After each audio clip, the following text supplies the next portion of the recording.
lotus, pronounced to Bhagwan at his lotus feet. Well, this is indeed, as John said, a walk down memory lane. And when Sandeep called me, he said, I'm giving you 5 minutes to span 40 years. I said, that's 8 years per minute. How am I going to do this? Well, anyway, I think John, Indra, and Vinky covered the early days. My charge was to look at the future. And I've been helped with the present by the wonderful presentations we've had. It's simply marvelous to see how far we've come. Now, to peer into the future is a daunting task at any time, but more so today. Because humanity has never gone through a crisis of where we are and who we are than today, when traditional values, the things we hold dear to us, truth, compassion, love, right action, these are being assailed by every side, and people are lost. People are crying out, where do I go? So, I just want to share one experience, as Bernie said, share these things, on how I came to Sai, because it has some bearing as to what I want to say. I first heard of Swami in 1977 when my dad returned from South Africa, where our family had quickly embraced him. Then in 1978, he went to Indra on that trip, and he came back convinced the avatar is here.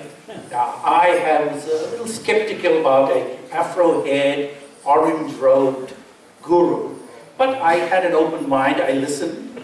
I went to the center, but finally I decided I need to see this for myself. So in December of '79, Sarojini and I went to Cooppan. Now, on our arrival there, on that first afternoon darshan, as I sat on the sand, and there were a couple of hundred people. I was actually in the third row, and I felt I was far. But I decided that I would now close my eyes and keep my mind quiet, and then when I opened them, I wanted to see this avatar. So I did that, and people whispered, Swami is here, Swami is here. So when he came out, I opened my eyes. And as you know how Swami glides when he walks, I looked at the face, gazed into the eyes, and then tears, my eyes closed, and I forgot that the darshan was on. And it all happened so quickly. I felt this tsunami of love coming towards me. It engulfed me totally. And I've never experienced anything like that ever in my life. And it all happened so spontaneously. No words were exchanged. It was this glance. And I had come, I had been seen, and I was conquered. The very next day, I wrote a little letter to Swami, and I said, I have seen, I've come, I've seen, I've been conquered. Please accept me as your devotee.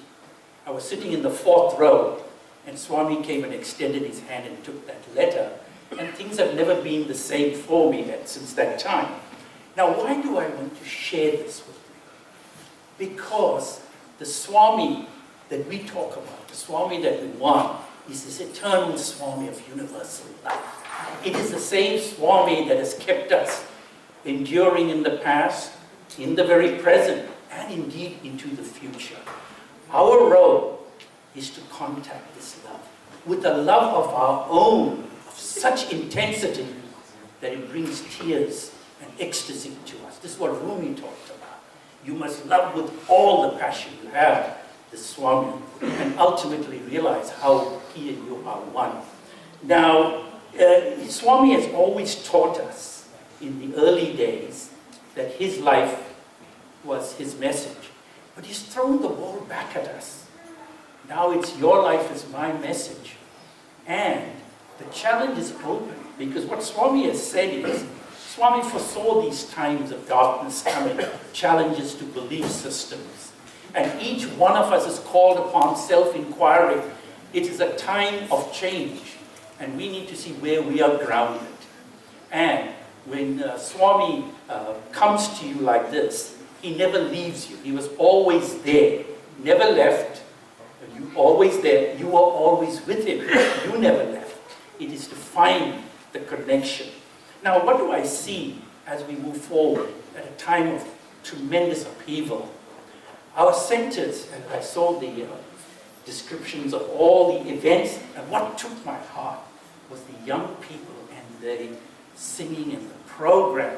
You know, it is said, Swami said in the Kali Yuga, the best way to contact God is through bhakti, love and devotion. And what you felt today, that intensity, that feeling, that is who Swami is. And there's no doubt in my mind that in a very dark world, full of angst and pain, our Sai centers will continue to flourish and be beacons of light, guidebooks for people who are seekers. So what do I see for the future? Our centers will endure. Millions and millions of people are worried, they are wondering, they're scared. They even question their own faiths. We need to keep the doors of our centers open to seekers of all faiths. After all, this is a journey of self-discovery. This is what we learn when we do these things. And our centers will have to adapt to change. We have to. One thing is true in all of life. Time moves forward, things change. It's how you adapt to change. The basic values will never change. Truth, love, right action. People change. Habits change. But the fundamentals, no. Our role in all of this is to keep our equanimity, our balance, and know where our own moral compasses are pointed. So the future, as I see it, we will flourish. It's not a matter about numbers. Swami was never concerned with numbers. It was all about quality, quality, quality. The end of this whole process was character. Character. That's what Swami wanted.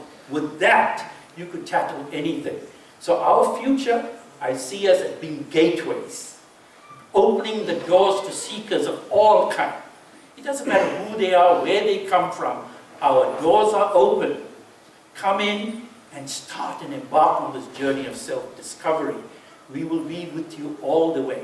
And as Swami said, the biggest thing we need to do is head in the forest, hands in society. And if we continue to do what we do, living in the now, right, doing our duty, and Swami and the energy of the universe will take care of the rest. So I feel very optimistic, even in a dark time, that it's not about numbers, it's all about where we position ourselves.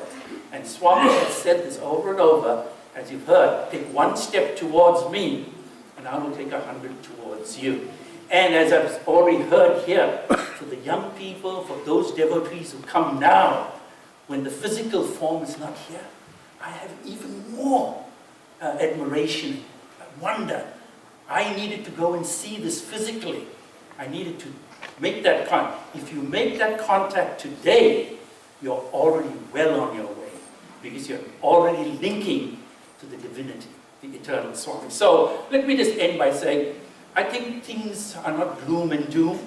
We need to keep our focus, our direction, do our duty, head in the forest, hands in society, and love all, serve all.